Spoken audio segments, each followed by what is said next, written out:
My name is Claire Bennett, and I'm 26 years old. Right now, I'm dying on my family's doorstep. I'm 7 months pregnant, bleeding onto the snow, and my fists are raw from pounding on the locked door. Inside, I can hear music, laughter, champagne glasses clinking. They're celebrating my sister's engagement while I'm out here in 4-degree weather, wearing nothing but a thin dress. My bare feet have gone numb. I can't feel my fingers anymore. The warmth running down my thighs isn't just blood anymore. I think I'm losing my baby. I collapse into the snow, and through the window, I see Victoria look directly at me, smile, and close the curtain. That's when I see the headlights. Before we dive into what happens next, tell me where you're watching from in the comments below. If you're already hooked by this story, smash that like button and hit subscribe because what comes next will absolutely shock you. Trust me, you won't believe how this nightmare transforms into something nobody saw coming. Now, let me take you back to how I ended up dying in the snow while my own family partied inside. Growing up as Claire Bennett in Connecticut meant something. Our family had money, reputation, power.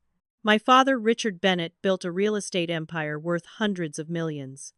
My mother, Diane, spent her days at charity luncheons and country clubs, maintaining our perfect image. Then there was my younger sister, Victoria, 23 years old and spoiled beyond belief. While she partied and spent daddy's money, I was the responsible one. I worked in the family business, managed properties, handled difficult clients, and made sure everything ran smoothly. I thought my parents appreciated me. I thought I was building something with them. I was wrong about everything. 2 years ago, I met someone at one of Father's business dinners. His name was Marcus, and he was charming, sophisticated, everything I thought I wanted. We started seeing each other in secret because Father had rules about workplace relationships. For a year, I believed Marcus loved me. He said all the right things, made all the right promises. When I got pregnant after a year together, I was terrified, but also hopeful. Maybe this would finally be my chance at my own family, one built on love instead of obligation and image. I waited until I was 3 months along before telling Marcus. His face went completely white. He asked me if I was sure it was his. That should have been my first warning, but I was too shocked to process it properly. The next day, Marcus went to my father. He told him he'd been sleeping with multiple men, trying to trap someone wealthy into marriage. He showed my father edited photos of me with other men, completely fabricated evidence that had clearly spent time and money creating. He painted me as a desperate, promiscuous liar who was trying to ruin his reputation. My father believed him instantly. He didn't even ask for my side of the story. That night, he came home and called a family meeting. I walked into the living room expecting support, maybe even joy, about the pregnancy announcement. Instead, I found my entire family staring at me with disgust. My mother wouldn't even look at me. Victoria sat there with this strange little smile, like she was enjoying a private joke. Father laid it out simply. I was a disgrace. It embarrassed the family. I'd tried to trap an innocent man with lies and false accusations.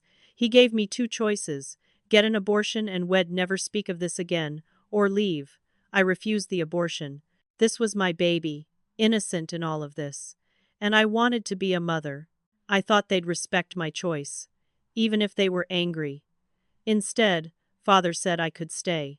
But things would be different. I didn't understand what he meant until the next morning when Mother woke me at 5 and handed me a maid's uniform. From that moment on, I became the family servant. I cleaned their mansion, cooked their meals, did their laundry, all while my belly grew bigger and the whispers from their friends got louder. Victoria took particular pleasure in my fall from grace. She'd invite her friends over and make me serve them tea while they made cruel jokes about my situation. She'd spill wine on purpose so I'd have to clean it up. She'd tell elaborate stories about my supposed promiscuity to anyone. Would listen, adding new horrible details each time. My parents never stopped her. They'd simply look away, as if I wasn't even there. I spent 7 months like this, growing more pregnant, more exhausted, more broken. I told myself I just had to survive until the baby came. Then maybe I could leave, start over somewhere else. I had no money, no friends left who believed me. Nowhere to go, but I had hope. That hope almost died tonight. Tonight was Victoria's engagement party to Theodore Morrison, old money from Massachusetts. The house was full of Connecticut's elite, people I used to attend events with as an equal. Now I was banned from being seen. Father ordered me to stay in the basement until the party ended. He said my presence was an embarrassment, that it'd ruin Victoria's special night just by existing. I agreed because what choice did I have? But around 10, I started having severe cramping. I needed water desperately. I thought everyone would be too drunk to notice me sneaking upstairs to the kitchen. I was wrong. Victoria saw me. She started screaming that I was trying to ruin her party, trying to steal attention, trying to embarrass her in front of Theodore's family. Mother came running, and before I could explain about the cramping, she grabbed my arm hard enough to bruise. What happened next felt like a nightmare in slow motion. Mother dragged me to the front door while I begged her to listen, telling her something was wrong with the baby. She didn't care. She shoved me outside into the 4-degree cold. I was wearing just a thin cotton dress, because that's all I had left, that fit over my belly. No coat, no shoes, nothing. Father appeared and locked the door. He told me to stay out here until the party ended, that I'd caused enough trouble. I thought he was just trying to scare me, that they'd let me back in after a few minutes. But minutes turned into an hour. The cramping got worse. Then I felt the warmth between my legs and looked down to see blood on my thighs, dark against the white snow falling around me. I started pounding on that door, screaming for help, begging anyone inside to hear me. The music was too loud. Or maybe they just didn't care. I could see them through the window, all those people in their expensive clothes, drinking expensive wine, celebrating life while I was out here losing mine. I made eye contact with Victoria through the glass. Our eyes met, and I saw something in her face that made my blood run colder than the temperature around me. She was smiling. Not a sympathetic smile, not an uncomfortable smile. A satisfied smile. She reached up slowly, deliberately, and pulled the curtain closed. That's when I knew they meant for me to die out here. That's when my legs gave out and I collapsed into the snow, bleeding, freezing, feeling my baby's movements getting weaker inside me. That's when I saw the headlights of a black car pulling up. The man who stepped out of that luxury vehicle was tall, dark-haired, wearing an expensive suit that probably cost more than most people's cars. His name was Nathaniel Hartford, though I wouldn't learn that until later. In that moment, all I knew was that someone had stopped. Someone saw me. I tried to speak, but my jaw was locked from the cold. He ran to me, his shoes crunching in the snow, and I'll never forget the look on his face. Horror, rage, and something else. Determination. He immediately removed his coat, wrapping it around my frozen body. It was still warm from his body heat, and I wanted to cry from the relief of it. He was asking me questions, but I couldn't answer. My lips wouldn't move. My eyes kept closing. I heard him curse under his breath, and then he was lifting me, carrying me toward that mansion door like I weighed nothing. Nathaniel pounded on the Bennett mansion door with his fist, hard enough that I could feel the vibrations. After what felt like forever, my father opened it, annoyance written all over his face. That annoyance shifted to surprise when he saw Nathaniel Hartford holding me. I could see the recognition in Father's eyes, the calculating look of a businessman identifying someone important. Nathaniel's voice was ice cold when he demanded they call an ambulance for me. Father actually had the audacity to say I was no longer their concern. My mother appeared behind him, her pearls catching the light from the chandelier. She called me a lying tramp who tried to trap a good man, said it right to Nathaniel's face without a shred of shame. Then Victoria pushed between them, her engagement ring sparkling obscenely. She told this powerful stranger that I was faking my condition for attention, that I always caused drama, that I should be grateful they'd housed me at all after what he'd done. I watched Nathaniel's jaw clench tighter with every word they spoke. He looked down at me, at the blood still seeping through my dress despite his coat covering me, at my blue-tinged lips and the way I was shaking uncontrollably. Then he looked back at my family with an expression that would have terrified me if it had been directed at me. He told them that this woman was dying on their doorstep. My father, in a moment that killed whatever tiny part of me still loved him, said to take me then. That they didn't want me. He said it so casually, like he was discussing throwing out garbage. Nathaniel's eyes narrowed, and he said something that made Father's face go pale. He said he knew exactly who Richard Bennett was. That he'd remember this moment, and that my father would regret treating anyone this way, much less his own daughter. Before Father could respond, Nathaniel was taking photos with his phone, documenting my condition, the closed door behind him, the party visible through the windows. He was building evidence even then, protecting me in ways I didn't understand yet. Then he carried me to his car, a sleek black vehicle that smelled like leather and expensive cologne. He placed me carefully in the passenger seat, buckled me in with gentle hands, and immediately called someone on his phone. I heard him say words like placental abruption, hypothermia, 7 months pregnant, emergency. I tried to stay conscious, but everything was fading. The warmth of his car, the shock, the blood loss, all of it pulled me under. The last thing I remember was his hand covering mine. His voice telling me to hold on, that I was safe now, that he wouldn't let anything happen to me or my baby. I woke up in the most beautiful bedroom I'd ever seen. Soft sheets, morning light streaming through floor-to-ceiling windows, the smell of coffee and something medicinal. For a moment, I thought I'd died and this was some kind of afterlife. Then the memories crashed back and I sat up too fast, my hands flying to my belly. A man in a white coat stood from a chair beside the bed, introducing himself as Dr. Raymond Foster.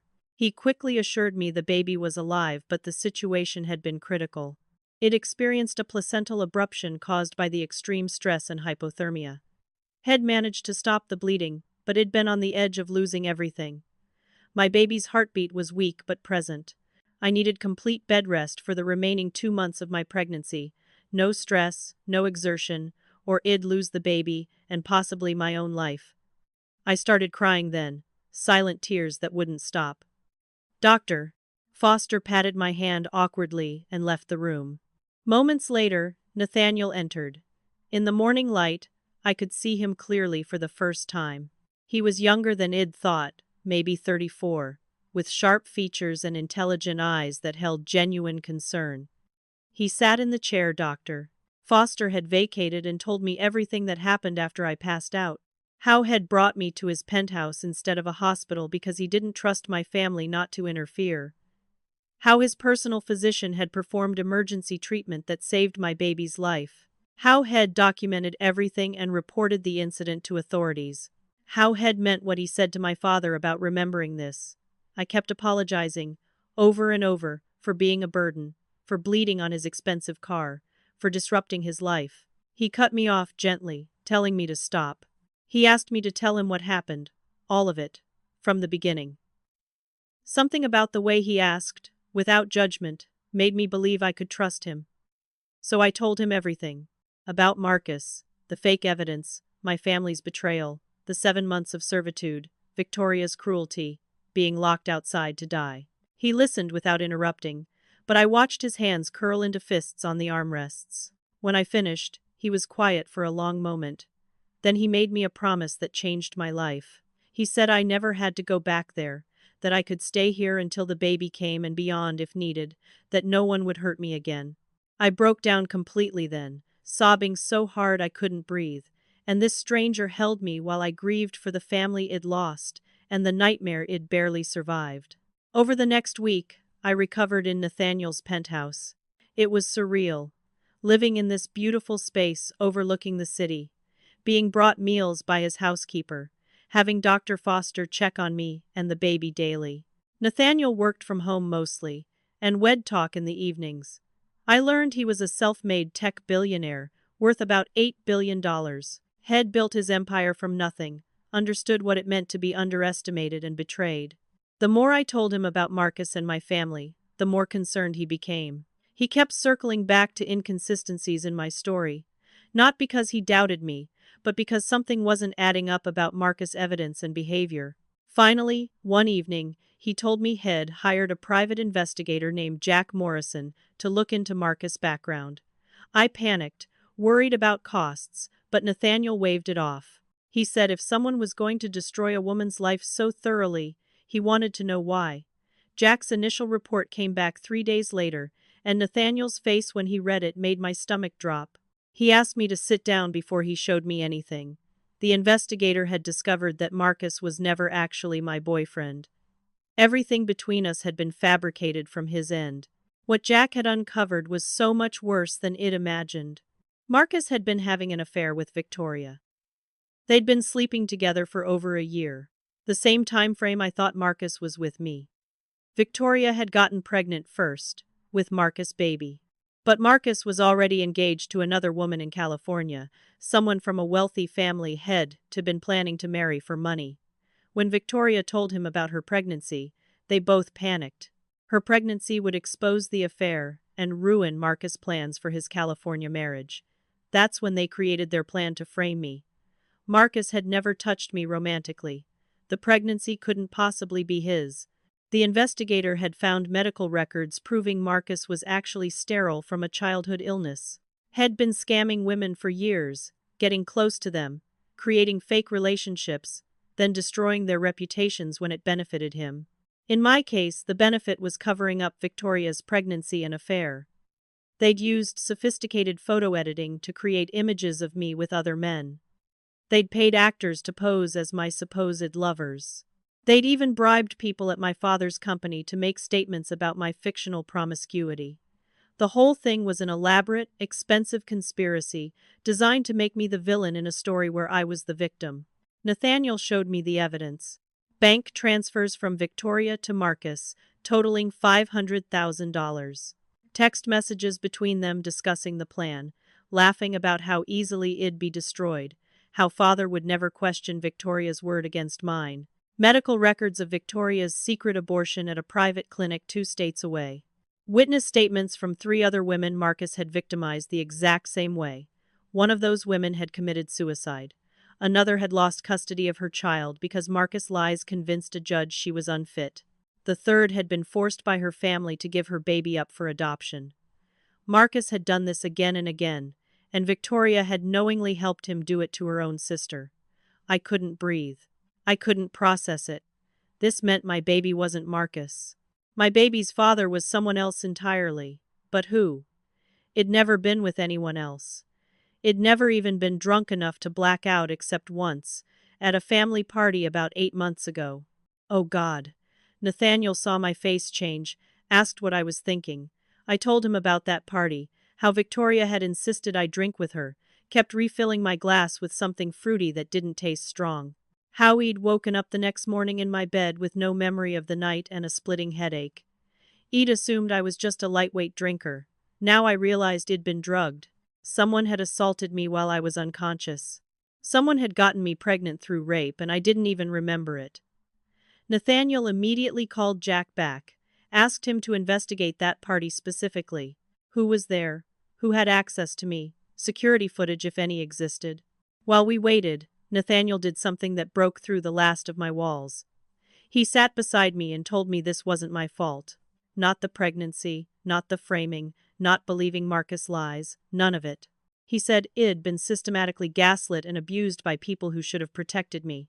He said my family's betrayal was complete and calculated, which made them monsters, not me naive. He said my baby was innocent and loved regardless of how they were conceived. I'd never had anyone defend me like that.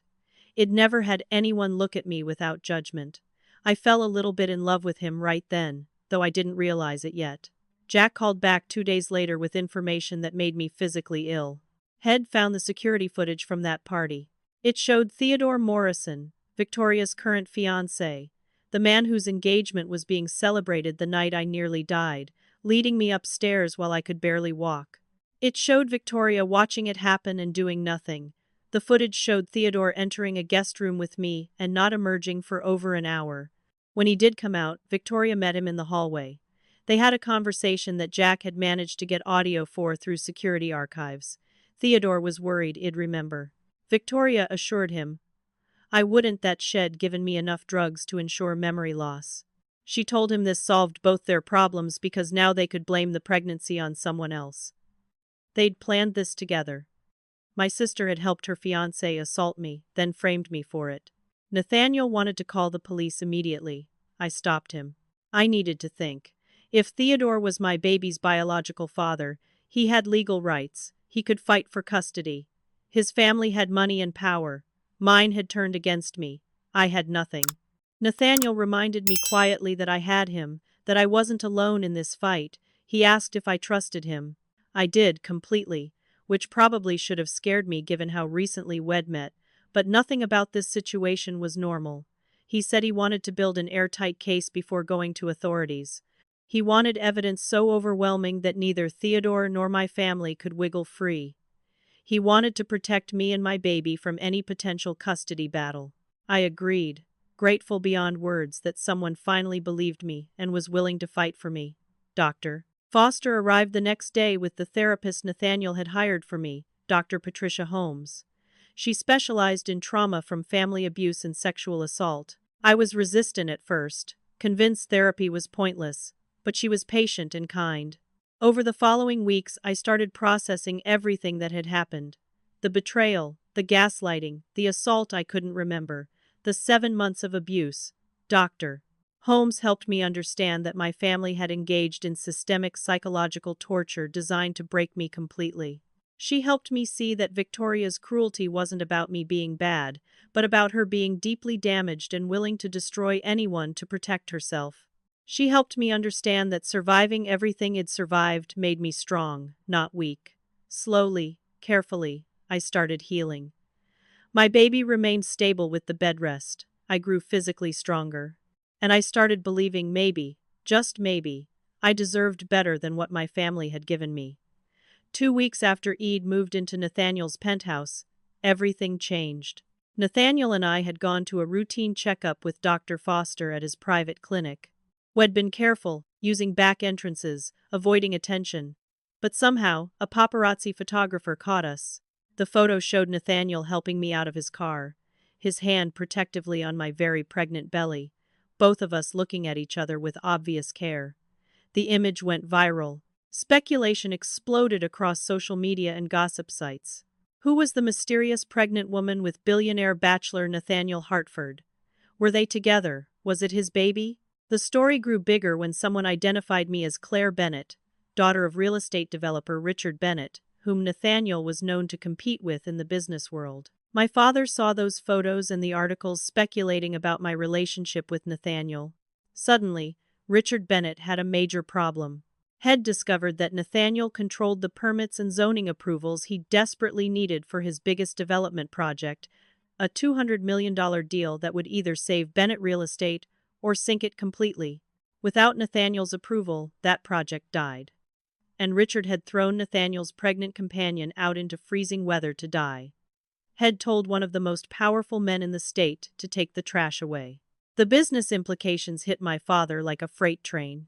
This wasn't about me at all. This was about money and power, the only things Richard Bennett had ever truly cared about. 3 days after the photos went public, Nathaniel's doorman called up to say the Bennett family was in the lobby, requesting to see me. Nathaniel looked at me, asking what I wanted to do. Part of me wanted to refuse them, to never see their faces again. But another part, the part that was still healing, needed to face them, needed them to see I'd survived. Nathaniel said he wanted me to see their hypocrisy for myself, to understand that whatever they were about to do was manipulation, not genuine remorse. Head let them come up, but Head be there the entire time. Head protect me. I agreed, my heart pounding so hard I worried about the baby. When they stepped off the elevator into Nathaniel's penthouse, they looked around with barely concealed envy and calculation. Mother performed first. Diane burst into loud, theatrical tears the moment she saw me.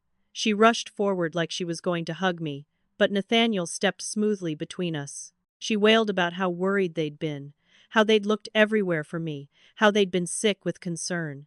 It was such obvious theater that I almost laughed. Father was subtler.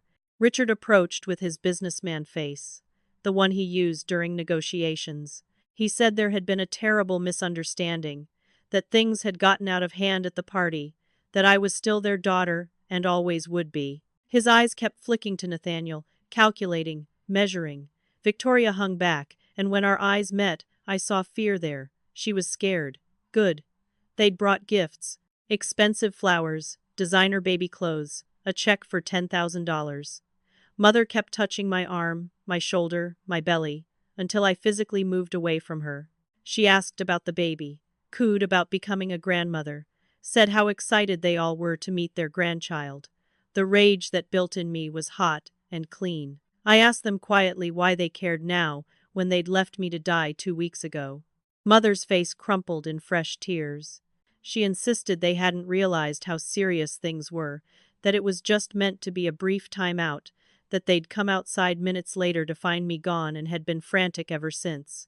The lies fell from her lips so easily it was almost impressive. Father took over, sensing I wasn't buying Mother's performance. He talked about family, about forgiveness, about the importance of staying together through difficulties. He said mistakes had been made on all sides, that perhaps they'd been too harsh in their judgment, but now it was time to move forward. He wanted me to come home. They'd prepared my old room, bought new furniture for the baby. Everything would be different. Victoria finally spoke up, her voice trembling perfectly. She said she missed her sister, that she'd been terrible and jealous, that pregnancy hormones had made her crazy, but she was better now. She actually managed to cry, real tears sliding down her face. I had to give her credit. She was an exceptional actress. But I wasn't the same broken girl who'd left their house bleeding in the snow. I asked them directly why the sudden change of heart. What had happened to make them care about the daughter they'd called a lying whore? The granddaughter they'd tried to force me to abort? Father stumbled over his words, something about reflection and regret. Mother sobbed harder. I pressed harder. Was it perhaps because they'd seen photos of me with Nathaniel Hartford? Because they realized I wasn't homeless and desperate like they'd assumed? Richard's face flushed, but he tried to maintain composure. He asked carefully about my relationship with Nathaniel, how serious it was, how we'd met. I saw it then, the real reason for this visit. Mother suddenly switched tactics. She said regardless of my situation with Nathaniel, I needed my family, my mother, during such a vulnerable time. She worried about the baby growing up without extended family, without the Bennett name and legacy. She painted a picture of holidays and birthdays, grandparents doting on a grandchild, a sister relationship rebuilt. It was masterful manipulation, hitting every emotional vulnerability a pregnant woman might have. But she'd forgotten I'd spent 7 months watching her perform for society friends. I knew her tells. The way her eyes went cold when her mouth smiled. The calculation behind the tears. Then Father made his fatal mistake. He mentioned, so casually, that if I was close with Nathaniel Hartford, perhaps I could put in a good word about a business venture he was pursuing. There it was. I stood up carefully, my hands resting on my pregnant belly. I looked at each of them, these people who'd raised me, who should have loved me unconditionally. I told them exactly what I thought of their performance. I called out Mother's fake tears, Father's business motivations, Victoria's practiced remorse. I told them I knew what they'd done. All of it. Marcus' lies, Victoria's affair and abortion, the conspiracy to destroy me. Everything. The color drained from their faces. Father tried to bluster, to deny. Victoria started crying for real now, panic tears instead of performative ones. Mother looked at Father, clearly lost without a script to follow. That's when Nathaniel stepped forward. Had been silent, letting me handle them, but now he spoke. His voice was calm, almost pleasant, which somehow made his words more devastating. He laid out everything Jack's investigation had uncovered. The bank transfers from Victoria to Marcus, the text messages discussing the framing, medical records of Victoria's abortion, the security footage from the party, the other women Marcus had victimized with similar schemes. By the time Nathaniel finished, my family looked like cornered animals. Father tried to threaten legal action for invasion of privacy. Nathaniel smiled then, a cold thing that didn't reach his eyes. He mentioned how fascinated the media would be by this story. Billionaire saves pregnant woman left to die by wealthy family. Exposes conspiracy involving assault, blackmail, fraud. The Bennett name would be destroyed within a week. Richard Bennett, legendary dealmaker, realized he had no cards left to play. He tried one last approach, appealing to my emotions. Talking about the years we'd had as a family, the good memories, how destroying them publicly would hurt me too. I told him those good memories had been a lie, that the family Id loved had never actually existed, that the people standing in front of me were strangers who happened to share my DNA. I told them to leave and never contact me again. I was done being their daughter, done being their victim, done giving them any power over my life or my baby's future. Victoria broke then, sobbing that she was sorry, that Shed never meant for things to go so far, begging for forgiveness. The pathetic thing was, part of me believed she felt bad. But feeling bad wasn't the same as being sorry, and it definitely wasn't the same as deserving forgiveness. As Nathaniel's security escorted them to the elevator, Victoria looked back at me. The tears were gone. In their place was pure hatred, raw and honest. She looked at me like she wanted me dead. I understood then that whatever came next, Victoria would try to hurt me again. She couldn't help herself. Shed spent so long being the favorite, the princess, the one who got everything she wanted. My survival, my recovery, my relationship with Nathaniel, all of it was unbearable to her. Shed strike again. I just didn't know when or how. The elevator doors closed on my family, and I felt a weight lift that I hadn't realized I'd been carrying. Nathaniel's arm came around my shoulders, steady and warm. He asked if I was okay. I realized, for the first time in 8 months, I actually was. A week after my family's failed reconciliation attempt, my old phone rang. Id kept it active at Nathaniel's insistence, wanting to document any harassment or threats. The voicemail Marcus left was a masterpiece of manipulation. His voice was smooth, apologetic, claiming he wanted to make things right. He said Head made terrible mistakes, that Head been weak and selfish, but Head had time to reflect. He wanted to step up as the baby's father, to take responsibility, to support me. He emphasized the words father and rights several times. The message ended with a thinly veiled threat about custody battles and legal obligations. I showed the message to Nathaniel immediately, my hands shaking. Everything had been going so well. It'd been healing, planning, believing in a future. Now Marcus was back, and he could destroy everything. Nathaniel called his legal team immediately. They gathered in his home office, 4 of the most expensive lawyers in the state, listening to Marcus' voicemail repeatedly. The head attorney, a sharp woman named Rebecca Stone, laid out the harsh reality. If Marcus claimed paternity, courts would order a DNA test. The test would prove he wasn't the biological father, but by then Head have opened a legal door. He could argue Head been acting as the father, that he had presumptive rights, that Id led him to believe the child was his. Even though his claims were nonsense, the legal battle could take months and cost hundreds of thousands of dollars. Worse, it would draw attention to my actual baby's paternity. If Theodore Morrison found out he was the biological father, he could claim parental rights despite the assault. I felt my carefully rebuilt world crumbling. Everything Id survived. Everything Id endured. And now Marcus could take my baby through legal manipulation. Rebecca saw my panic and tried to reassure me. She said they'd fight, that they had resources, that Nathaniel's wealth meant Id have the best representation money could buy. But even the best lawyers couldn't guarantee outcomes. Family courts were unpredictable. Judges sometimes favored biological fathers regardless of circumstances. If Theodore discovered the truth during these proceedings, I could lose my baby to my rapist. The thought made me physically ill. I barely made it to the bathroom before throwing up everything in my stomach. Nathaniel held my hair back, rubbed my back, promised me that wouldn't happen, but neither of us could really promise anything anymore. Marcus escalated quickly. 3 days after the voicemail, Nathaniel and I received text messages demanding a meeting. Marcus claimed he had information about Victoria's plans to hurt me again. He said she was planning something worse than before, that I needed to know to protect myself. The message was clearly bait, trying to manipulate my fear of Victoria into meeting with him, but there was enough plausibility there to make me wonder. Victoria had looked at me with such hatred when she left. What if Marcus was telling the truth about her planning something? Nathaniel was against meeting Marcus at all. He thought it was an ambush. But I convinced him that at least if we met in public, with witnesses, we could control the situation. We agreed to meet at an upscale restaurant in downtown. Somewhere crowded enough to be safe but private enough to talk. The restaurant was beautiful, all white tablecloths and fresh flowers. Marcus was already there when we arrived, sitting with another man he introduced as his attorney, Gerald Foster. Something about Foster made my skin crawl immediately.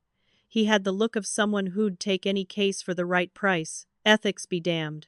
Marcus stood as we approached, reaching out like he was going to hug me. Nathaniel moved between us smoothly, his body language making it clear that wasn't happening. We sat down, and Marcus launched into his pitch. He talked about responsibility, about his rights as a father, about wanting to be part of his child's life. His lawyers started laying out their position. They'd filed preliminary paperwork claiming paternity. They wanted a DNA test immediately. If the baby was Marcus, he wanted joint custody at minimum. I told them the baby wasn't his, that he knew it wasn't his, that this was extortion. Marcus' face shifted, losing the fake sincerity. He said fine, if I wanted to play it that way. His lawyer pulled out a document. They were demanding $5 million to go away. If I didn't pay, they'd proceed with the paternity case. During that case, they'd subpoena all my medical records, all my sexual history, all my communications. They'd make sure every dirty detail became public record. They'd drag me through the mud in court proceedings that would be covered by every media outlet, given Nathaniel's profile. The cost in legal fees alone would exceed their demand. The cost to my reputation and mental health would be immeasurable. And, Foster said with a slimy smile, they'd make sure to investigate who the real father was. If it turned out to be someone who didn't know they had a child, well, that person would certainly have rights too, wouldn't they? The threat was crystal clear. Pay them off or they'd find Theodore Morrison and tell him he had a baby on the way. I felt like I couldn't breathe. The restaurant suddenly felt too hot, too crowded. My vision started tunneling. Then the pain hit. Sharp, intense cramping that made me gasp and double over. Contractions. I was having contractions and I was only 8 months pregnant. Too early. Too much stress. The baby. Nathaniel was immediately on his feet, calling for help. Marcus just sat there, completely unmoved by my obvious distress.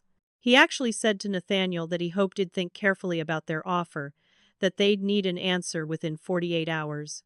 His complete lack of human compassion in that moment, watching me potentially losing my baby because of stress he'd deliberately caused, showed me exactly what kind of monster he was.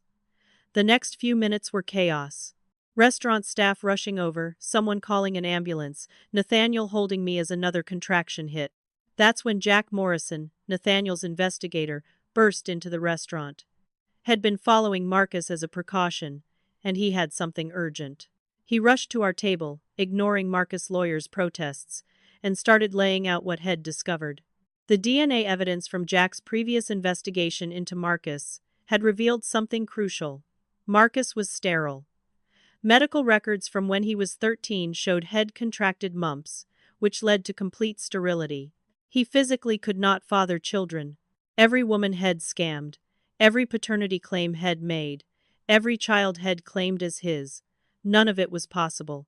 Head been running a con for over a decade, and Head finally been caught. Marcus' face went from smug to pale in seconds. His lawyer immediately started backing away, literally pushing his chair back from the table. Foster claimed he hadn't known about the sterility, that Marcus had lied to him too, that he wanted no part of this. Marcus tried to run, but Nathaniel's security team had arrived with Jack. They blocked the exits. Jack had more, though. Head brought medical documents, court records, witness statements. He laid them all out on that white tablecloth like evidence at trial. Marcus couldn't father children, which meant Head never gotten anyone pregnant. Which meant every woman Head destroyed, every child Head claimed, every payoff Head extorted. It was all built on an impossible lie. But Jack's revelation triggered something else. If Marcus couldn't be my baby's father, and I'd been a virgin before the assault, there was only one possibility. Victoria appeared then, as if summoned by the chaos. She'd been at the same restaurant, coincidentally or not, and the commotion had drawn her over. She saw the medical documents spread across the table. She saw Marcus' panicked face. She saw me having contractions while Nathaniel held me, and something in her broke. Maybe it was guilt. Maybe it was fear of being dragged down with Marcus. Maybe it was just exhaustion from maintaining so many lies. Whatever it was, Victoria looked directly at me and said the words that changed everything. She said the baby was Theodore Morrison's. She said Theodore had gotten me drunk at the family party 8 months ago. That Head sexually assaulted me while I was unconscious. That Shed known about it because Shed helped him. Shed drugged my drinks because Theodore had wanted me, and Victoria needed to secure her engagement. Shed thought if he got me out of his system, He'd focus on marrying her. Instead, I got pregnant, which created a problem. So they'd framed me, used Marcus' existing scam operation to destroy my credibility, ensured no one would believe anything I said. Victoria said all of this in the middle of a crowded restaurant, her voice getting louder as she spiraled. She was confessing to conspiracy, to drugging, to covering up sexual assault, and she couldn't seem to stop herself. Nathaniel was already on the phone with police. Other diners were recording on their phones. Marcus tried one last time to leave, but security held him firm. Gerald Foster was literally running for the exit. Victoria stood there, seeming to realize what Shed just done. The contractions were getting closer together. I was going into labor right there in that restaurant, surrounded by my enemies confessing their crimes, while strangers filmed everything for social media. The ambulance arrived. Paramedics rushed in. As they loaded me onto a stretcher, I saw police officers arriving too, moving toward Marcus and Victoria. The last thing I saw before they took me out was Nathaniel following close behind me, his hand gripping mine, his voice promising me everything would be okay. But I knew nothing would be okay until I held my baby safely in my arms. The labor was the hardest thing I'd ever physically endured, which felt almost absurd given everything else I'd survived. But this was different. This was 14 hours of pain, fear, and complications. The stress from the restaurant had triggered early labor, and my body wasn't quite ready. Dr. Foster had rushed to the hospital, coordinating with the obstetric team. There were concerns about the baby's size, about my previous trauma and bleeding, about whether I'd have the strength to deliver safely. Nathaniel stayed beside me the entire time, holding my hand, wiping my forehead, telling me I was strong enough to do this.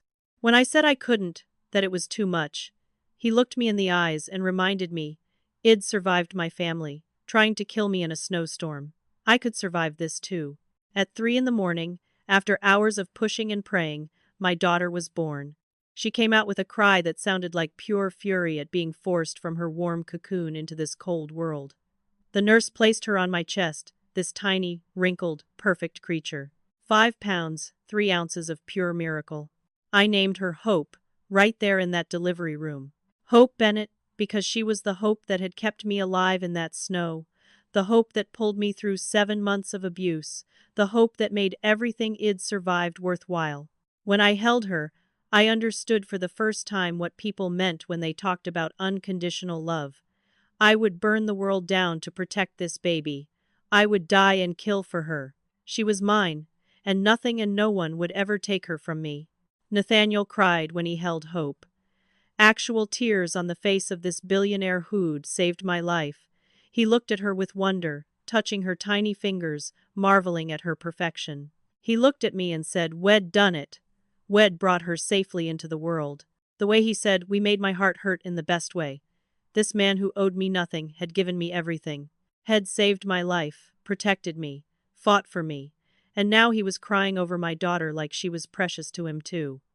I loved him. Fully, completely, terrifyingly. I didn't tell him, not yet, but I knew. I loved Nathaniel Hartford with everything I had left in me. The peace lasted exactly 18 hours. I was still in the hospital, exhausted and sore, learning to breastfeed and recovering from delivery. Hope was sleeping in the bassinet beside my bed. Nathaniel had gone home briefly to shower and change clothes. That's when Theodore Morrison showed up. He walked into my hospital room like he owned it. Expensive suit, perfect hair, looking exactly like the wealthy predator he was. He had a lawyer with him, a cold-faced man named Reginald Hayes, who represented old money families. Theodore looked at Hope sleeping peacefully, and had the audacity to smile. He said Head heard about his daughter's birth and wanted to meet her. The possessive pronoun made my blood freeze. I told him to get out. I pressed the call button for the nurse. Theodore ignored both. He said we needed to discuss custody arrangements. His lawyer started talking about paternity rights, about Theodore's willingness to submit to DNA testing, about his intention to pursue full custody of his biological child. Theodore said he was prepared to offer me a generous arrangement. Head take primary custody. I could have supervised visitation twice a month, and Head pay me $50,000 a year in child support. He presented this obscenity like it was a gift, like he was being magnanimous. I told him Hope wasn't his child. He reminded me, with a cruel little smile, that biology disagreed. Head heard Victoria's confession at the restaurant. He knew the truth, and he was here to claim what was his. The nurse arrived, alarmed by the scene. I demanded she remove Theodore from my room. His lawyer, Reginald Hayes, smoothly intervened. He said they had every legal right to be here, that Theodore was the biological father and had rights to see his child. He presented court documents, already filed, demanding DNA testing and preliminary custody hearings. They'd worked fast, filing everything within hours of Victoria's confession. Reginald explained that Theodore came from one of Massachusetts' oldest families. His grandfathers will required a legitimate biological heir to access a $50 million trust fund. Theodore needed Hope for money. He didn't care about her as a person, as a child, as a human being. She was a key to his inheritance. Hospital security finally arrived and escorted Theodore and his lawyer out, but the damage was done. The court documents were real. The DNA test was ordered by a judge. There was no avoiding it. The test came back 3 days later, confirming what we all knew. Theodore Morrison was Hope's biological father. The judge ordered supervised visitation to begin immediately, 2 hours twice a week, while custody evaluations were conducted. I was devastated. This man Hode assaulted me. Hode gotten me pregnant while I was unconscious. Hode helped destroy my reputation to cover his crime. Now had legal rights to my daughter. The system that was supposed to protect us was handing my baby to her father, the rapist, because biology trumped everything else. The custody battle began in earnest. Theodore's legal team was relentless.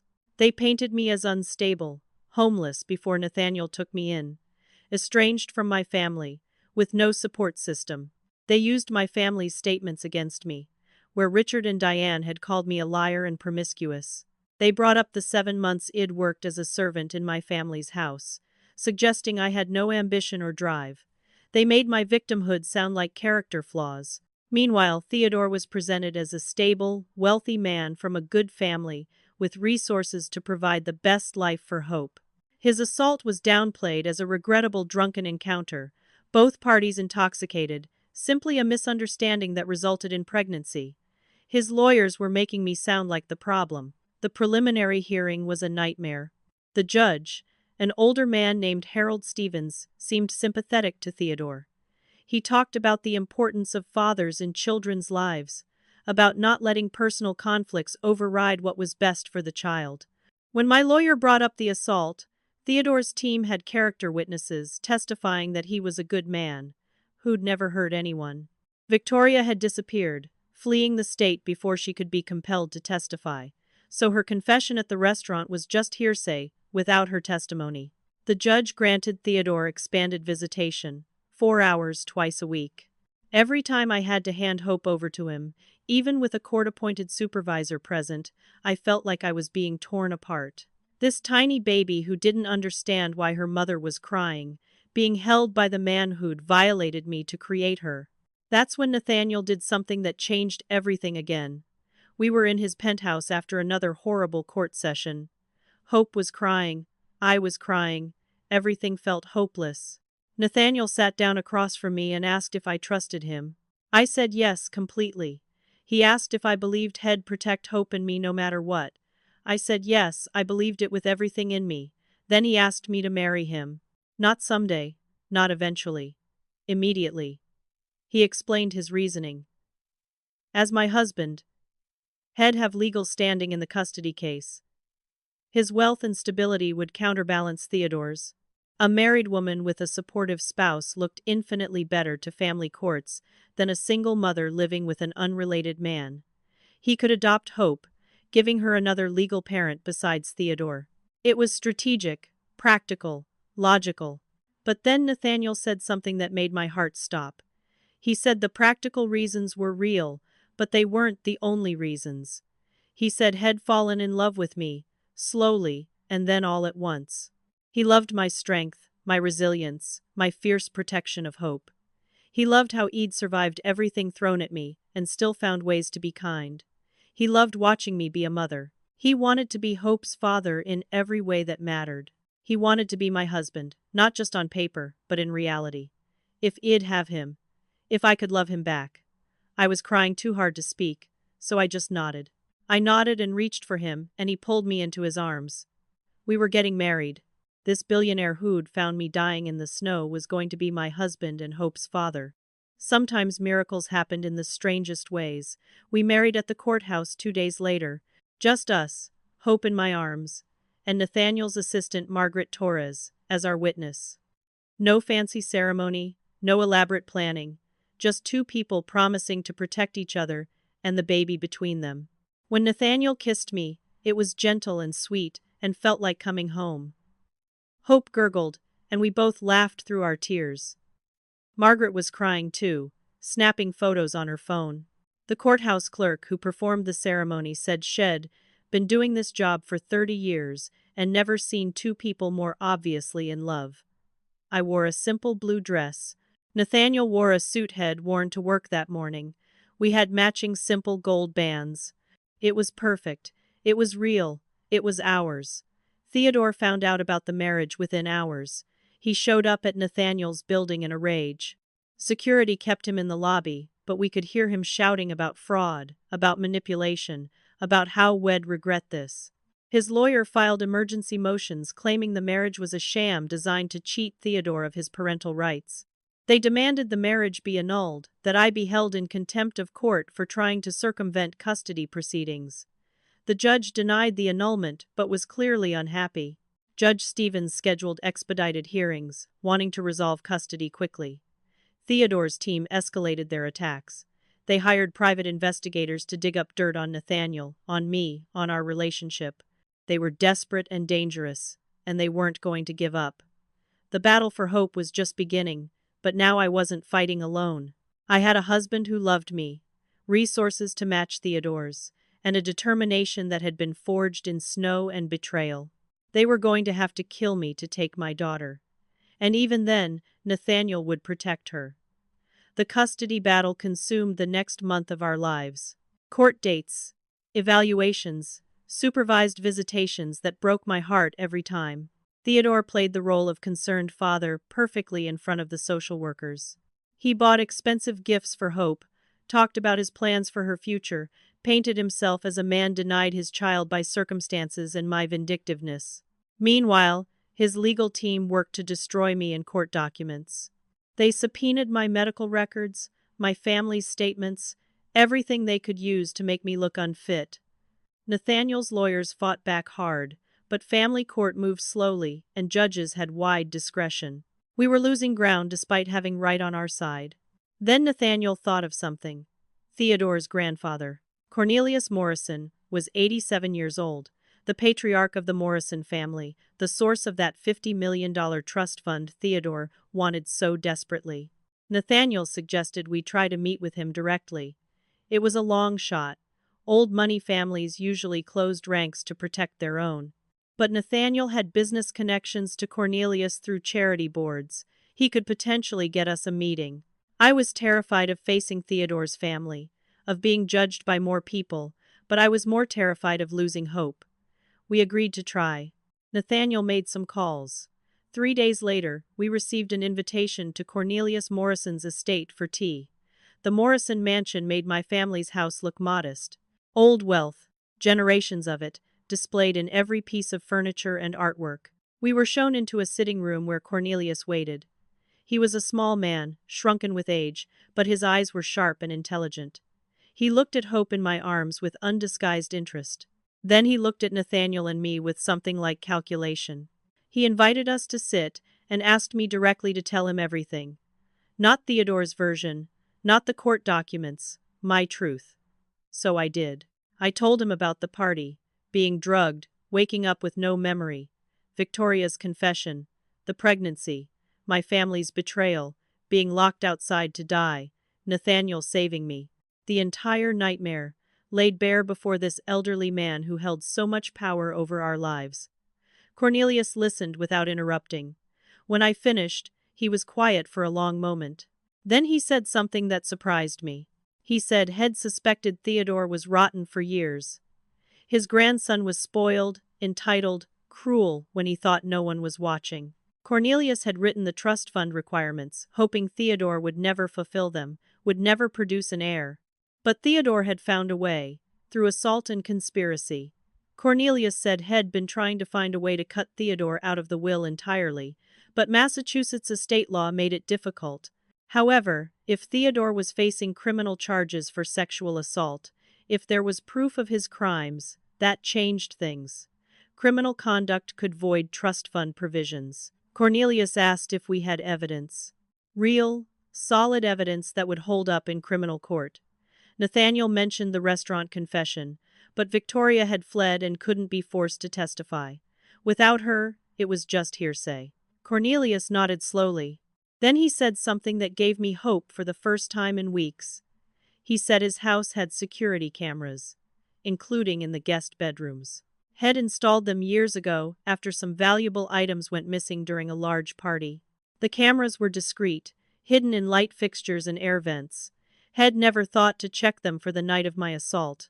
But if it had happened at a Morrison property, during a Morrison-hosted event, there would be footage. Cornelius called his head of security immediately, a stern woman named Patricia Hood, worked for the family for 30 years. Patricia pulled the security footage from 8 months ago. The night of my assault had been at a Morrison family dinner, a formal affair my parents had dragged me to, because Richard was trying to impress Theodore's family for business connections. The footage showed everything. Me, at dinner, drinking wine I didn't know Victoria had drugged. Me stumbling, Victoria helping me upstairs under the guise of letting me lie down.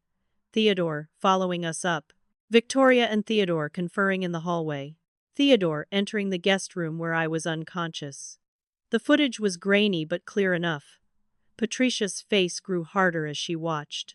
She looked at me with something like fury on my behalf, and apologized that she hadn't known, hadn't checked, hadn't protected me when this happened under the Morrison roof. But there was more on that footage. Victoria hadn't just helped Theodore access me. Shed stood outside that room as a lookout. When Theodore emerged an hour later, they'd had a conversation in the hallway that the cameras picked up.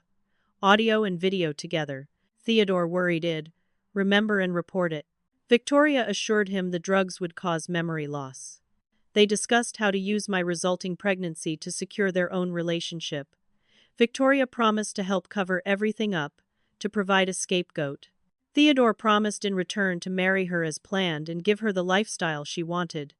It was conspiracy to commit sexual assault, captured on camera, with audio confession. It was everything we needed. Cornelius looked sick as he watched the footage. This was his grandson, his family's name, caught committing atrocities. But to his credit, Cornelius didn't try to cover it up or protect Theodore. He called his lawyer immediately and asked for the footage to be preserved as evidence.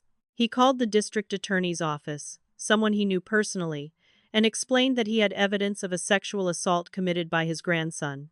He wanted Theodore prosecuted fully. The trust fund requirements were void as far as Cornelius was concerned. Theodore would never see a penny of Morrison money. More than that, Cornelius wanted to testify in my custody case. He wanted to tell the judge that Theodore was a criminal, that he should have no rights to hope, that I was the victim and the hero of this entire story. The DA's office moved fast, with Cornelius Morrison backing the case. Theodore was arrested 3 days later. The charges were serious. First-degree sexual assault, conspiracy, drugging with intent to commit sexual assault.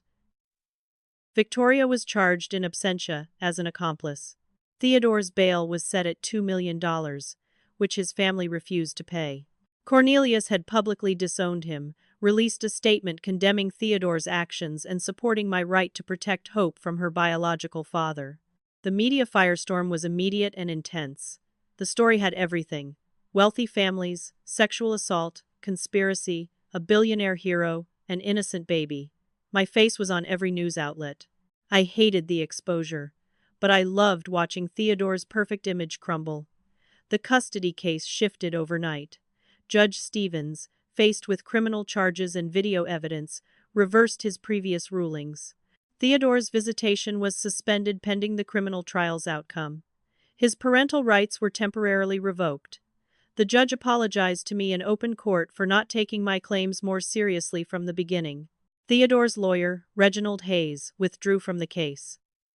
Theodore's character witnesses suddenly had memory problems and scheduling conflicts. His whole perfect facade collapsed, revealing the predator underneath. It won. Hope was safe, at least from Theodore. But that's when the deeper conspiracy came to light. Jack Morrison, still investigating, discovered financial connections between Theodore's family and my own. Richard Bennett owed the Morrison family money. Lots of it. Gambling debts and bad business investments going back 5 years. Theodore's father had been threatening to call in those debts, which would bankrupt Richard completely. That's when Victoria entered the picture. My father had essentially offered Victoria to Theodore as a solution. She seduced him to secure an engagement that would merge the families and dissolve Richard's debts. When Victoria got pregnant with Marcus' baby, it threatened the entire arrangement. That's why the conspiracy against me was born. I wasn't just a convenient scapegoat. I was a calculated sacrifice to save my father's financial empire. The evidence showed Diane, my mother, had orchestrated everything. She'd coordinated with Theodore's mother. She'd paid Marcus to play his part. She'd arranged for Victoria to be at that fateful party. She'd even suggested the plan to drug me, knowing Theodore wanted me. Diane had set up her own daughter to be raped so her other daughter could marry rich and save the family business. The level of calculation, of cold-blooded evil, was almost incomprehensible. My own mother had arranged for me to be assaulted. She'd known what would happen and had let it happen anyway. When E'd gotten pregnant as a result, she'd seen it as a problem to be dealt with, not a crime to report. Everything, every betrayal, had led back to her. The media exposure destroyed what was left of the Bennett family reputation. Richard's business collapsed as clients and partners abandoned him en masse. The gambling debts came due without the Morrison marriage to protect him. Richard filed for bankruptcy. Diane left him, filing for divorce and trying to claim she'd been manipulated by her husband, that she'd been a victim too. No one believed her. The evidence was too clear. She'd been the mastermind. Marcus, already in custody for his various fraud charges, was charged as an accomplice in the conspiracy. Victoria, still on the run, had warrants in multiple states. Federal charges were being considered. Everyone who'd hurt me was facing consequences. Cornelius visited us one more time before the trials began. He held Hope gently, this elderly man, who'd chosen truth over family loyalty. He told her she had Morrison blood, but she'd never have to carry the Morrison name's shame. Had changed his will. The $50 million trust fund would go to Hope when she turned 25, but it would be managed by trustees, including Nathaniel and me, until then.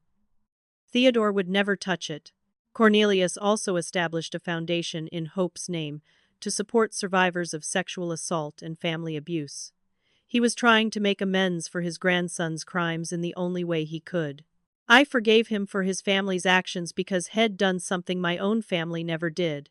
He'd chosen what was right over what was comfortable. 3 months after Theodore's arrest, life started feeling almost normal. Hope was 4 months old, growing and thriving. She had Nathaniel wrapped around her tiny finger. He'd come home from work and immediately scoop her up, reading to her, doing tummy time, changing diapers without complaint. I'd watch them together and feel my heart swell. This wasn't the marriage we'd planned. It had started as a strategic move to protect Hope. But somewhere along the way, it had become real. We lived together, raised Hope together. built a life together. We just hadn't talked about the feelings growing between us. I was terrified to push, to assume, to risk the stability we'd found. What if he regretted marrying me once the legal crisis ended? Then one afternoon, Nathaniel's best friend Vincent Hayes visited.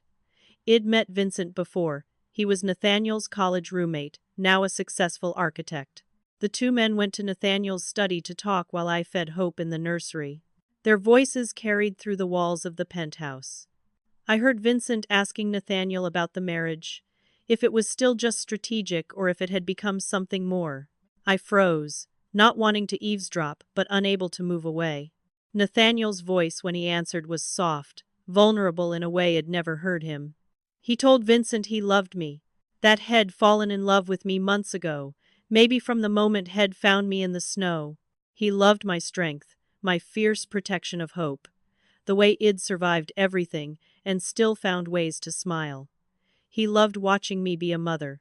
He loved our quiet mornings over coffee, our late-night conversations, the way Hope looked at me like I hung the moon. But he was afraid I only saw him as a savior, a protector, not a partner. He didn't want to pressure me when I'd been through so much trauma. He was willing to stay married forever if needed, to be whatever I needed, even if I never loved him back. Hearing those words broke something open in my chest. I must have made a noise because suddenly both men were at the study door, staring at me, standing in the hallway with Hope in my arms. Vincent had the good sense to excuse himself quickly. Nathaniel just looked at me, vulnerable and exposed. I told him I'd heard everything. His face shuddered, preparing for rejection. Before he could apologize or backtrack, I told him I loved him too. That I'd loved him for months. That I'd been terrified to say anything because what if He'd only married me out of obligation? What if once Hope was safe, he realized he didn't want a ready-made family? I'd been so afraid of losing him that I'd never told him he already had me, completely. Nathaniel crossed the distance between us in 2 strides. He kissed me like He'd been waiting forever to do it, gentle but passionate, careful of the baby between us, but desperate all the same. Hope gurgled, and we broke apart laughing. He told me he wanted to make our marriage real in every way. Not just legally but emotionally, physically, spiritually. He wanted to be Hope's father, to adopt her officially so she'd have his name and his protection forever. He wanted more children with me someday if I was willing. He wanted the life we'd been pretending to have to become the life we actually had. I said yes to all of it, crying and laughing and kissing him while our daughter watched with wide, curious eyes. That night after Hope was asleep, we made love for the first time. It was gentle and careful and healing.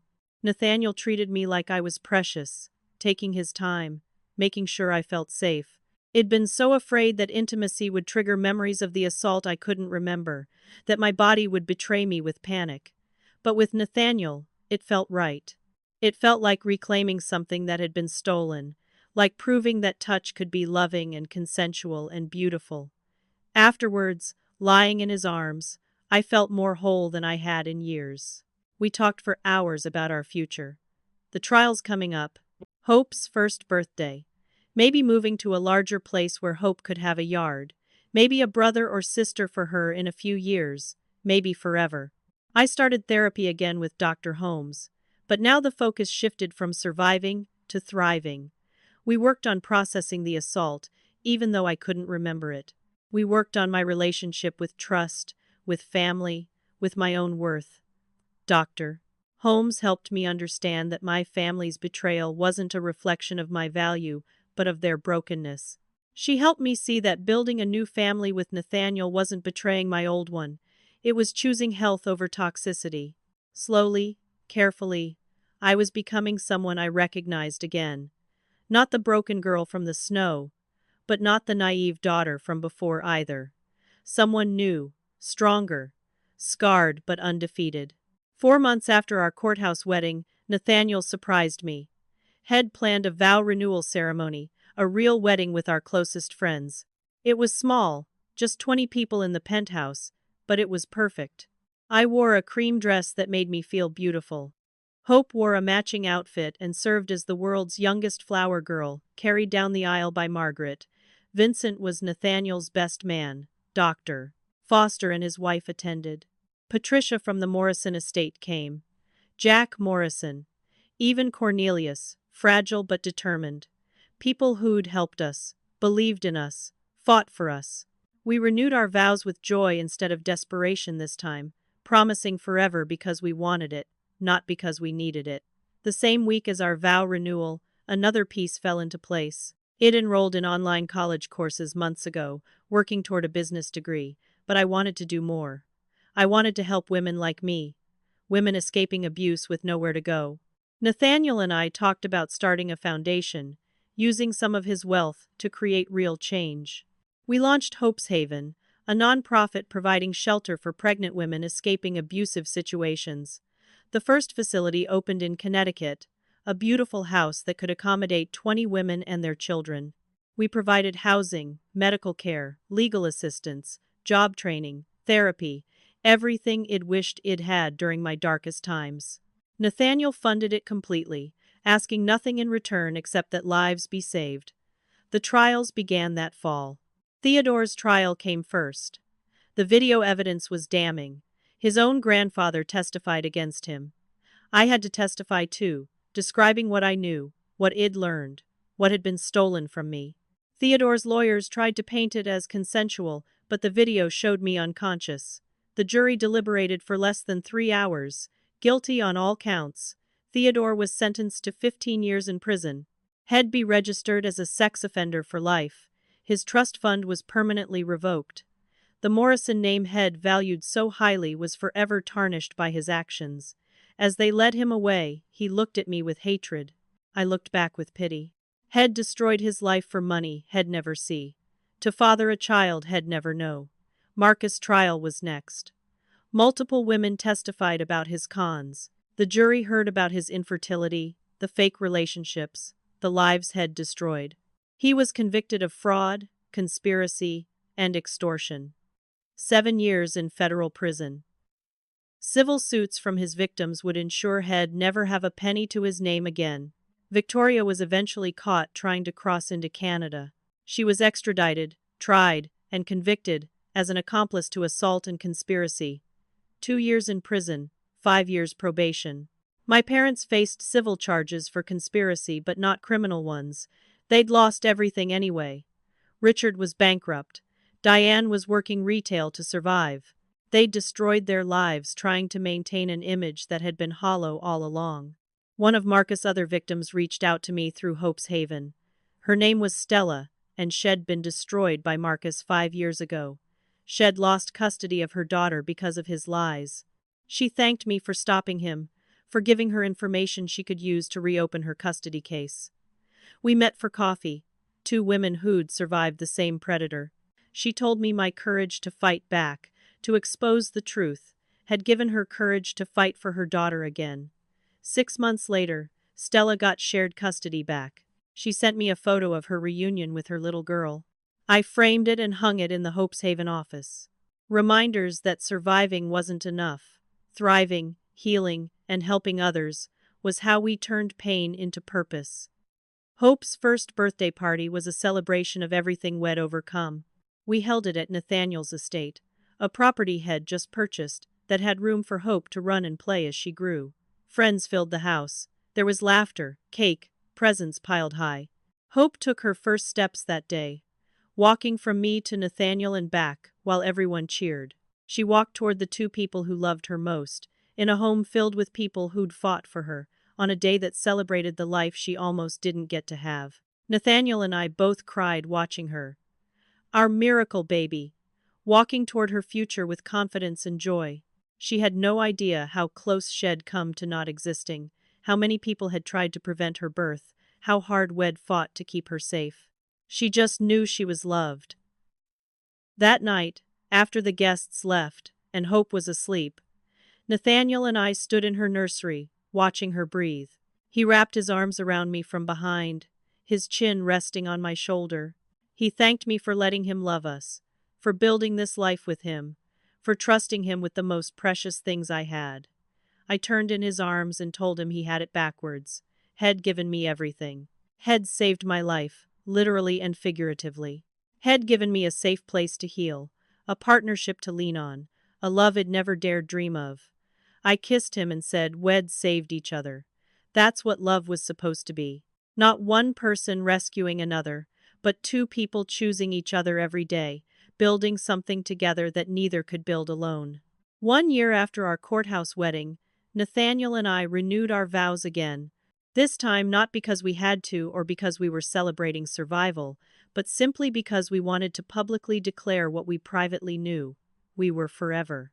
The ceremony was larger this time, held in a garden in late spring with Hope as our flower girl.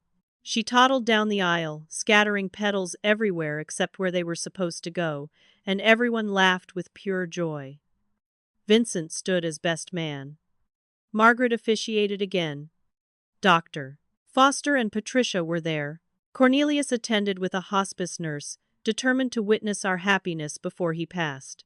When Nathaniel and I exchanged vows, wed-written ourselves, there wasn't a dry eye present. Eid transformed completely from the broken woman Nathaniel had found in the snow. Therapy, love, purpose, and time had healed wounds Id thought were permanent. Id completed my business degree and now ran Hope's Haven full-time. WED opened 3 more facilities in different states, helping hundreds of women escape abuse. I spoke at conferences about surviving family betrayal and intimate partner violence. I used my story to help others, turning my worst moments into teaching moments. The woman I'd become was confident, strong, purposeful. I barely recognized the scared girl who'd pounded on her family's door, begging for help. That girl had died in the snow. I'd been reborn in the warmth of a stranger's kindness. The Bennett family's fate played out over that year. Richard served time for fraud related to his business dealings, a broken man who'd lost everything. Diane worked minimum-wage jobs, aging badly, unable to maintain the lifestyle she'd sacrificed her daughter to preserve. Victoria completed her prison sentence and was released on probation. She tried to contact me once, through Hope's Haven's public email. The message was long, rambling, full of apologies and excuses. She said she'd been young and scared, and made terrible choices. She said she'd had therapy in prison, and understood what she'd done was unforgivable. She asked for a chance to meet Hope, her niece, to maybe start rebuilding our relationship. I read the email 3 times. Then I deleted it. Forgiveness didn't mean reconciliation.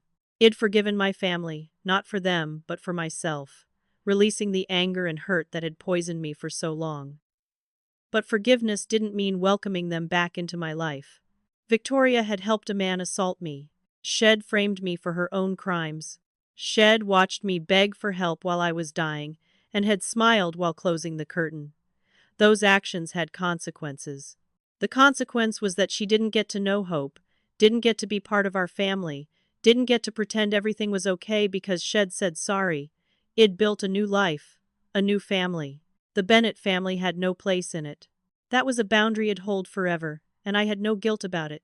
Theodore served his sentence, and I occasionally saw news about him. Appeals denied, parole denied, every attempt to reduce his punishment rejected. Had become exactly what he was, a registered sex offender serving a long sentence for a brutal crime. His family had disowned him completely. The Morrison name continued through other branches of the family tree, determined to distance themselves from Theodore's legacy.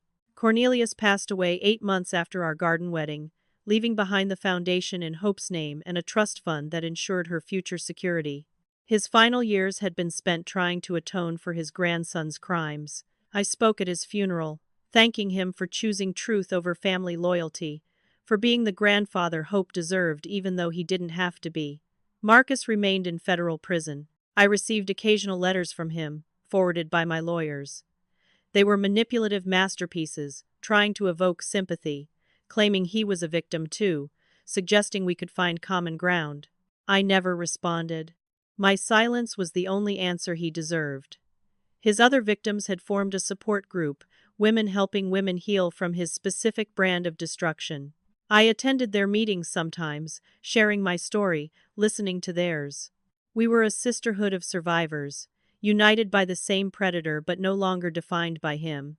Stella, the woman whose daughter she'd lost, became a good friend. She worked at Hope's Haven now, using her experience to help other women navigate custody battles. Hope's first birthday was followed by many others.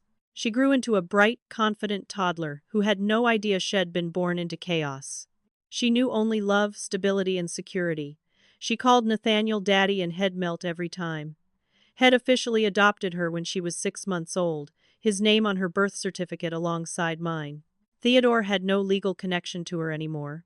His parental rights had been permanently terminated after his conviction. Hope Bennett Hartford was fully ours, protected by law and by love. We told her age-appropriate versions of her story as she grew. She'd know the truth when she was ready, but she'd know it from us, with love and context. I often thought about the night that changed everything. That brutal cold, the locked door, the feeling of dying alone while my family celebrated inside. If Nathaniel hadn't driven by, if he hadn't stopped, if he hadn't cared about a stranger bleeding in the snow, I wouldn't be here. Hope wouldn't be here. The foundation helping hundreds of women wouldn't exist. Everything good in my life had grown from that one moment of a stranger's compassion. It taught me that family wasn't blood. Family was who showed up when you were dying and refused to let you go. Family was who fought for you, believed in you, loved you not despite your scars but including them. I made it my mission through Hope's Haven to teach the women we helped the same lessons Eid learned. You are not your trauma. Your abusers don't define you. There is life after escape. Healing is possible. You deserve love, safety, and peace. Creating a new family, a chosen family, is brave and right. Some bridges should stay burned. You don't owe forgiveness to people who deliberately hurt you. Your survival matters. Your life matters. You matter. These were the truths Eid learned in blood and snow, and slowly rebuilt confidence. These were the truths I wanted every woman like me to internalize. One evening, I stood in Hope's nursery rocking her to sleep. She was 3 years old now, past the nursery stage really, but I still rocked her sometimes when the weight of how close I'd come to losing her hit me. I whispered to her about the journey we'd been on, about the snow and the mansion and the man who'd saved us, about the family we'd lost and the family we'd found, about being strong and brave and never letting anyone make her feel small. Hope's eyes drooped closed, peaceful and secure. She had no idea her mother was scarred by battles fought before she could remember. She only knew she was safe, loved, wanted. Nathaniel found us there, leaning against the doorframe watching us. His eyes were soft with love. He crossed the room and wrapped his arms around us both. We stood there, this family that shouldn't exist, that had been born from violence and cruelty and desperation. But we'd turned that pain into purpose, that trauma into triumph. We'd proven that sometimes the worst nights of your life led to the best days ahead. We'd learned that when the family you're born into fails you, you can create the family you need. We'd discovered that love could bloom even in the coldest places, if someone was willing to stop and care. That night, after Hope was asleep, Nathaniel and I stood at the window watching snow fall. A year ago, snow had nearly killed me. Now it was just beautiful, peaceful, harmless. Everything was different now. I was different now. I'd survived my family's attempt to destroy me. I'd survived assault and conspiracy, and nearly losing my baby. I'd survived because a stranger decided one frozen woman mattered enough to save. And in saving me, Nathaniel had found his own family, his own purpose, his own unexpected forever. We'd saved each other, really. That's what the best love stories were. Not one person rescuing another, but two people who decided each other was worth fighting for. I turned to Nathaniel and asked if He'd do it all again. If He'd stop for that stranger in the snow, if he knew how complicated and messy and painful everything would become. He pulled me close and said absolutely, every time, in every lifetime. He said finding me was the best thing that ever happened to him. And He'd drive that road every night for the rest of his life, if it meant getting to love me and Hope. I kissed him and said, I'd bleed in every snowstorm if it meant ending up here, with him, with Hope, with this life we'd built from nothing but determination and unexpected love. As we stood together watching the snow fall safely outside our warm home, I thought about the message I'd want to share with anyone who'd been where I was. To the women locked out by their families, assaulted by predators, betrayed by people they trusted, you will survive this. It doesn't feel like it now, but you will. and surviving is just the first step. You'll heal, you'll love again. You'll build a life so beautiful that the people who tried to destroy you won't recognize you. You'll become strong in the broken places. You'll help others who are where you once were. You'll prove that their cruelty couldn't kill what mattered most: your will to live, to love, to hope. Sometimes you have to lose everything to find what really matters. Sometimes the family you're born into isn't the family you're meant to have. Sometimes the worst night of your life is the doorway to the best days ahead. I found all three truths in 4-degree cold and billion-dollar warmth. I found them in locked doors and opened hearts. I found them in betrayal and unexpected loyalty.